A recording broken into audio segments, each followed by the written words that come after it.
औज़ु बिल्लाहि मिनश्शैतानिर्रजीम बिस्मिल्लाहिर्रहमानिर्रहीम। व्यूअर्स, उम्मीद है कि आप लोग खैर-ओ-आफ़ियत के साथ होंगे। अल्लाह आपको हिफ्ज़-ओ-मान में रखें। चंद मिनट के अंदर एक बहुत इंपॉर्टेंट पॉइंट जो मैं आपके साथ शेयर करने जा रहा हूँ।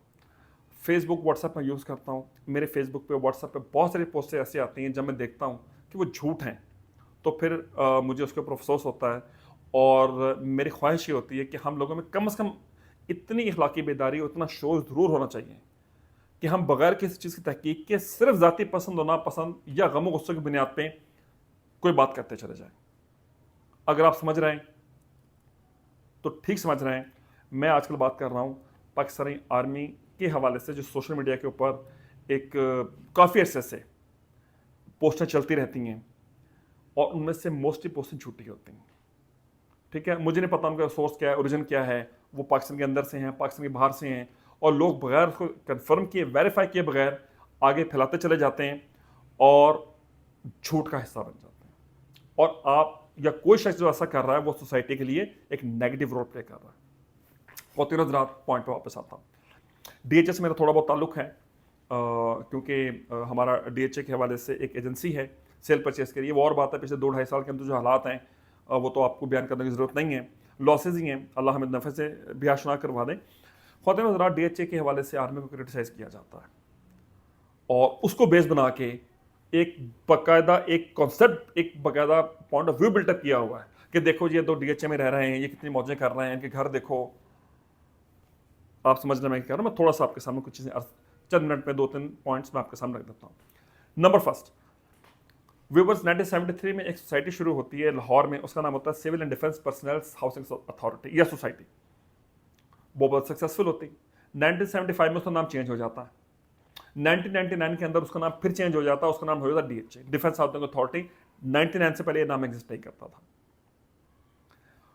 वो अथॉरिटी जो है उसके मुतालिक लोगों के जहन में ये शायद फौजियों के लिए है। तो मैं एक कंफ्यूजन क्रिएट कर दूं, this organization is for the people of Pakistan. ये फौजियों के लिए नहीं है, या सिर्फ फौजियों के लिए नहीं। अगर आप चेक करना चाहते हैं, go to the DHA Lahore की वेबसाइट पे आप जाएं, आप जाके उसकी हिस्ट्री और अबाउट में जाके पढ़ लीजिए, उसका मिशन स्टेटमेंट और तमाम डिटेल्स उसकी मौजूद है। 2 मिनट लगते हैं, आप जाके चेक करें। सेकंड, डीएचए गवर्नमेंट के ऊपर बर्डन नहीं है, बल्कि ये बहुत सारा टैक्स और रेवेन्यू गवर्नमेंट को कमाकर जमा करवाता है, देता है उसको। डीएचए की वजह से पाकिस्तान से इन्वेस्टमेंट बाहर नहीं जाती, बल्कि करोड़ों अरबों रुपए की इन्वेस्टमेंट हर साल पाकिस्तान आती है। जो ओवरसीज पाकिस्तानी पाकिस्तान में प्रॉपर्टी में इन्वेस्ट करते हैं, वो रेमिटेंसेस भेजते हैं, यहाँ पे घर बनाते हैं, यहाँ पे इन्वेस्टमेंट करते हैं, इकोनॉमिक एक्टिविटी जनरेट होती है। तो ऐसी ऑर्गेनाइजेशन जो हुकूमत से कोई पैसा नहीं ले रही, जो डिफेंस बजट से कोई पैसा नहीं ले रही, बल्कि हुकूमत को पैसे दे रही है और उसकी वजह से करोड़ों अरबों रुपया पाकिस्तान में आ रहा है, फॉरेन रिजर्व आ रहा है, तो वो मुल्क में बर्डन है या मुल्क के लिए फायदामंद है? थर्ड पॉइंट, डीएचए में किसी को फ्री प्लॉट नहीं मिलता सर। डीएचए में अगर कोई आर्मी का बंदा भी हो तो वो पेमेंट करके ही प्लॉट लेता है, सैलरी से किस्तें उसकी कटती हैं। जब तक वो तमाम ड्यूज क्लियर नहीं करता उसको पोजीशन नहीं मिलता। Rules are very strict there. Next point, fourth या फिफ्थ पॉइंट होगा, ये बहुत मजे का पॉइंट है। मेरे ऑब्जर्वेशन के मुताबिक, एग्जैक्ट परसेंटेज मुझे नहीं पता, आई थिंक 90% तो सिविलियन है डीएचए के अंदर। तमाम ट्रेडर्स, तमाम इंडस्ट्रियलिस्ट, तमाम बिजनेसमैन, तमाम आपके जो पॉलिटिशियंस, माशाल्लाह तमाम आपके ये जो फ्यूडल्स हैं, जो जागीरदार हैं, आपके तमाम सेलिब्रिटीज, आपके शोबिस के लोग, आपके स्पोर्ट्स के लोग, तमाम के डीएचए के अंदर। तो 90% तो भाई वहां पे सिविलियन रह रहा है। तो किस तरीके से बात स्टैब्लिश होती है कि ये आर्मी वाले, भाई 90% तो वहां पे सिविलियन है, आर्मी वाले थोड़े से हैं, शायद 20% होंगे, 15% होंगे, और वो भी पहले उनको मिला करते थे, अब वो भी उनको प्लॉट्स वगैरह नहीं मिलते, क्योंकि जिन लोगों से मैं वाकिफ हूं, क्योंकि मैं डीलिंग थोड़ा सा इन हूं, अब प्लॉट्स वगैरह मिलने बंद हो चुके हुए हैं। मैंने काफी किसी बंदे को नोट नहीं किया। वो अब नई कुछ जगह बन रही हैं, अस्करी 11, 10 के पास कोई बिल्डिंग्स वगैरह वहाँ बन रही हैं, फ्लैट्स हैं, 5-5 बदले घर हैं, वो लोग खरीदते हैं और बेचते हैं और देते हैं, अगर किसी को मिले भी तो लेकिन फ्री वो भी नहीं होता। अगला पॉइंट, डीएचए जब कोई नया फेज शुरू करता है, वो जमीन एक्वायर करता है, जमीन पहले खरीदता है, या जिस बंदे से जमीन एक्वायर करता है उससे वो एक कॉन्ट्रैक्ट करता है, जिसके अंदर बेचने वाले को या जमीन देने वाले को बहुत बेनिफिट होता है, क्योंकि जहां डीएचए आ जाता है वहां पे प्राइसेस बढ़ जाती हैं। किसी की ज़बरदस्ती ज़मीन नहीं ली जाती। उसके बाद फिर वहाँ पे बैलेटिंग होती है, प्लॉटिंग होती है, वहाँ पे पूरा प्लान बनता है, लोग वहाँ पे इन्वेस्टमेंट करते हैं, डेवलपमेंट चार्जेस लोग पे करते हैं, हर बंदा अपने प्लॉट के डेवलपमेंट चार्जेस खुद पे करता है। उसके बाद वहाँ पे प्लॉट उसको डिलीवर हो जाता है, उसके बाद अपने पैसों से वो घर बनाता है और हर मौके पे वो गवर्नमेंट ऑफ पाकिस्तान टैक्स दे रहा होता है, हर चीज के अंदर। मुझे बताएं वो गवर्नमेंट के ऊपर बोझ कैसे? हजारों लाखों लोगों को जॉब्स मिलती हैं इसकी वजह से, गरीबों को, लेबर्स को, इलेक्ट्रिशियंस को, प्लम्बर्स को, टाइल वर्कर्स को, सैनिटरी वर्कर्स को, इंजीनियर्स को, कॉन्ट्रैक्टर्स को, ये जो आपकी ईंटें बनाते हैं, जो रेत प्रोवाइड कर रहे हैं, जो वहां पे लोडिंग अनलोडिंग का काम कर रहे हैं, कर्ज ये कि एक पूरी इंडस्ट्री है जिससे गरीब लोगों को ही रिस्क मिलता है। वहां फौजी तो काम नहीं कर रहे होते सारे, तो वो पैसे मुल्क के अंदर डिस्ट्रीब्यूट होते हैं, किसका फायदा होता?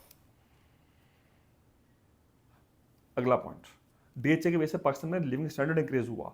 बहरे टाउन उसके बाद बना है, बाबरा टाउन उसके बाद बना है, जितनी सोसाइटीज हैं, चाहे वो स्टेट लाइफ सोसाइटी हो, चाहे वो नेस्पाक हो, और बेशुमार सोसाइटीज रेलवे वालों की हैं, मुख्तलिफ गवर्नमेंट डिपार्टमेंट्स की हैं, मैं डिटेल में नहीं जाना चाहता।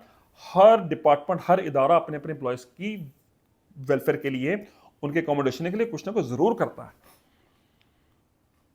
तमाम लोगों की चीज़ें मौजूद हैं, इससे बहुत उनको फ़ायदा मिला है। इसको ऑब्जर्व करके, इससे सीख के उन लोगों ने चीज़ों को अपनी जगह पे इम्प्लीमेंट किया। मेरे दोस्तों, ये मतलब ये कि मतलब हमारे दोस्तों में बातचीत होती है, हम जो लोग बैठते हैं ऑफिस में या मिलते जुलते हैं या जाते हैं, तो they played a very good role. पत्नी हम लोगों को पत्नी किसकी बद्दुआ है कि हम किसी अच्छी चीज़ को देख के उसकी तारीफ नहीं कर सकते। ख्वातीन हज़रात, मैं बहैसियत मुसलमान एक बात पर यकीन रखता हूँ कि जो चीज़ अल्लाह ने मेरे मुकद्दर में लिखी है वो मुझ तक पहुँचेगी। ख़वातीन हज़रात, मेरी पैदाइश से पहले जंग अज़ीम भी हुई, दूसरी जंग अज़ीम भी हुई, 1965 भी हो गया, 1971 भी हो गया, हलाकू खान, चंगेज़ खान, क्या क्या कुछ नहीं हुआ, लेकिन जब अल्लाह ने चाहा था कि आपने पैदा होना, मैंने होना, तो हुए, कोई रोक नहीं सकता। और दुनिया में भी जो कुछ मिलना है, और जब तक ज़िंदगी अल्लाह हमें सबको सबकी सेहत वाली, बरकत वाली लंबी ज़िंदगी वो मिलेगा।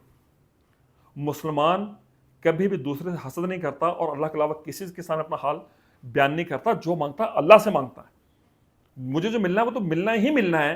तो फिर मेरा ये क्रिटिसाइज करना कि आप जो मौजूद व्यूअर देख रहे हैं, आपके पास एक बहुत अच्छी गाड़ी है, मेरे पास नहीं है, तो आपने तो हराम से कमाई होगी।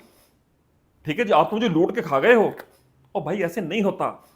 मैं कोई स्किल हासिल ना करूं, मैं कोई अपने अंदर कॉम्पिटेंस डेवलप ना करूं, मैं कोई हुनर हासिल ना करूं, कोई इल्म हासिल ना करूं, मैं डिसिप्लिन अख्तियार ना करूं, मैं 12-12 2-2 बजे तक सोता रहूं, 12-12 घंटे में नेट पे बैठा रहूं, फिर बाद में मैं कहूं कि लो जनाब हमारा तो किस्मत ही बहुत बुरी है जी, फलाना बंदा तो लूट के खा गया है। और भाई खुदा के बंदो, खुद आप अपने लिए कुछ नहीं कर रहे, आप मतलब किसी किस्म का आपके जहन के अंदर कोई डिसिप्लिन, कोई प्लान, कोई चीज़ इंप्लीमेंटेशन के लिए है ही नहीं, तो मुझे बताएं फिर आपका क्या हाल हो सकता है या मेरा क्या हाल हो सकता है। सो आई थिंक मैं इस पर और बहुत सारी बातें कर सकता हूँ।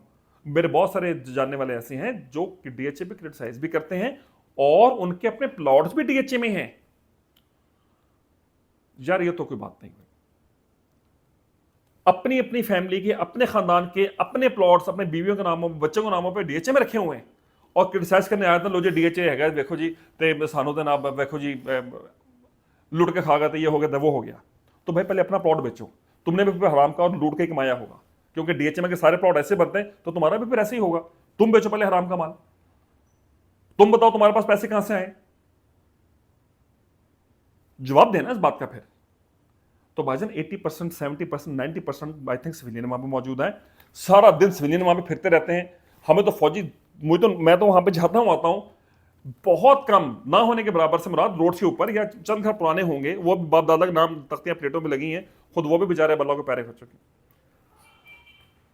तो लिहाजा मैंने अपना मौक़िफ़ आपके सामने रखा, जो मैंने फैक्ट्स आपके सामने रखे हैं, इनको आप चेक करें। और इनके अंदर से कोई बात मैंने गलत और झूठ बयान आपके सामने किया, मुझे बताएं, मैं उसके ऊपर एक्सक्यूज़ भी करूंगा और मैं अपनी गलती से रुजू भी करूंगा। इसमें ऐसी कोई जिद वाली बात तो है नहीं, लेकिन अगर आप इन चीज़ों को ठीक पाएं तो अपना व्यू चेंज करें। क्योंकि लास्ट मोमेंट्स में मैं आपको एक चीज़ बता दूं, पाकिस्तान में रहना है, पाकिस्तान ने तरक्की करनी है, और इंशाल्लाह बहुत थोड़ा टाइम बाकी रह गया है। उस अल्लाह की ज़ात पे तवक्कल करके बात मैं कर रहा हूँ, जो चाहे जैसे चाहे कर सकती है। एक बात है दुनिया का, वो जो चाहे कर दें, तो मुझसे अच्छी बात निकालनी चाहिए। इंशाल्लाह बहुत थोड़ा वक्त बाकी रह गया है, पाकिस्तान में हालात बहुत बेहतर होने वाले हैं। The change is about to come. Allah आपको मुझे ज़िंदगी सेहत दे, वीडियो सलामत रहे, और अल्लाह करे मुझे मौका मिले कि मैं वीडियो आपके सामने रख सकूँ, देखो मैंने कहा था ना, तो थोड़ा थोड़ा शुगर ही लग जाएगा ऐसे बाहर। ख्वातीन पाकिस्तान भी कायम रहेगा, पाकिस्तान की आर्मी भी कायम रहेगी, ये दोनों लाजम मलजूम है। ये बात तो आप जहन नशीर कर रहे हैं। लिहाजा आप अगर फेसबुक पोस्टों से, व्हाट्सएप पोस्टों से, आपस में दोस्तों में बैठ के, रिश्तेदारों में बैठ के भड़ास निकाल रहे हैं, तो सिर्फ आप अपना वक्त ज़ाया कर रहे हैं। कुछ नहीं होने वाला इसको, इसके पीछे अल्लाह वालों की दुआएं हैं, और मैंने अल्लाह वालों को इसके फेवर में देखा है। मैं नेम ले सकता हूं, लेकिन बिला इजाज़त में नेम लेना नहीं चाहता, लेकिन जो मेरे करीबी दोस्त हैं वो जानते हैं। तो ख़वातीन हज़रात, मेरे व्हाट्सएप ग्रुप के अंदर मेरे आपसे रिक्वेस्ट है कि प्लीज़ वो बात भेजा करें, या मेरे व्हाट्सएप पे जिस पे जो आपको कन्फर्म हो। मेरे पास इतना वक्त नहीं है कि मैं आपकी झूठी पोस्टें बैठ के देखता रहूं, और उसके ऊपर फिर मुझे अच्छा ना लगे तो मैं वीडियोस बनाता रहूं, और अपना टाइम जिस तरीके से मैं कंज्यूम करूं। सच्ची बात तो ज़रूर करें। शुगलन आपने पोस्ट भेजनी है तो भाईजान मेरे पास फिर ऐसे ऐसी पोस्टें मौजूद हैं कि अगर मैंने वो भेजनी शुरू कर दी तो शायद बहुत सारे लोगों को अच्छा ना लगे, लेकिन मैंने कोई गलत और झूठी बात नहीं करनी। अभी पता कितनी गलत बातें हो जाती होंगी, झूठ हो जाता होगा, अल्लाह माफ़ कर दें। अल्लाह हम सबको सच्चा पक्का मुसलमान बनने की तौफीक अता फरमाए, अपने हबीब अक़दस हमारे आका मौला रसूलुल्लाह सल्लल्लाहु अलैहि वसल्लम की उम्मत के खातिम बनाए, आपकी उम्मत की खैर ख्वाही अता फरमाए, पाकिस्तान की मोहब्बत, पाकिस्तान की खैर ख्वाही अता फरमाए। ख़वातीन हज़रात, लास्ट वर्ड, पाकिस्तान आर्मी की मिसाल ऐसे जैसे किले की दीवार होती है। अगर आप उस दीवार को गिरा देंगे ना तो उसके अंदर रहने वाले सेव नहीं रहेंगे। या इसकी मिसाल ऐसे जैसे कश्ती, अगर आप इस कश्ती को तोड़ देंगे तो खुद डूबेंगे पहले। जितना महंगाई से आप लोग इफेक्ट हो रहे हैं उतना वो लोग भी हो रहे हैं। जितने का पेट्रोल आपके लिए उतना ही पेट्रोल उनके लिए। जितनी चीजें आपको महंगी मिल रही हैं उतनी ही उनको महंगी मिल रही हैं। They are also struggling and surviving. हमें एक दूसरे को हौसला बढ़ाना चाहिए, हिम्मत देनी चाहिए। पॉजिटिव बात नहीं कर सकते ना करें, मनफी बात कम से कम ना करें। अगर पॉजिटिव बात नहीं कर सकते तो पाकिस्तान के लिए अच्छा कहें, दोस्तों को हिम्मत हौसला दें, अल्लाह से दुआ करें, अल्लाह की बारगाह में मैं और आप सब मिलकर तौबा करें, अल्लाह का जिक्र कसरत से करें, और उसके हबीब अक़दस सल्लल्लाहु अलैहि वसल्लम की शान बयान करें। अच्छा वक्त बहुत जल्दी इंशाल्लाह ताला आने वाला है। मैंने आई थिंक कोई 150 करीब वीडियोस बना ली होंगी, 150 ज़्यादा बनाई है, लेकिन काफ़ी सारी डिलीट कर दी बाद में जो रेलिवेंट नहीं रही थी। तो मतलब मैं आज दिल चाह रहा है ये बात कहने को कि मुझे लग रहा है कि इंशाल्लाह ताला अज़ीज़ अच्छे वक्त अब बहुत करीब हैं। May be it would be a matter of only few months और फ्यू वीक्स। अल्लाह आपका और मेरा सबका हामी नासिर हो। वो माला बहुत बहुत शुक्रिया।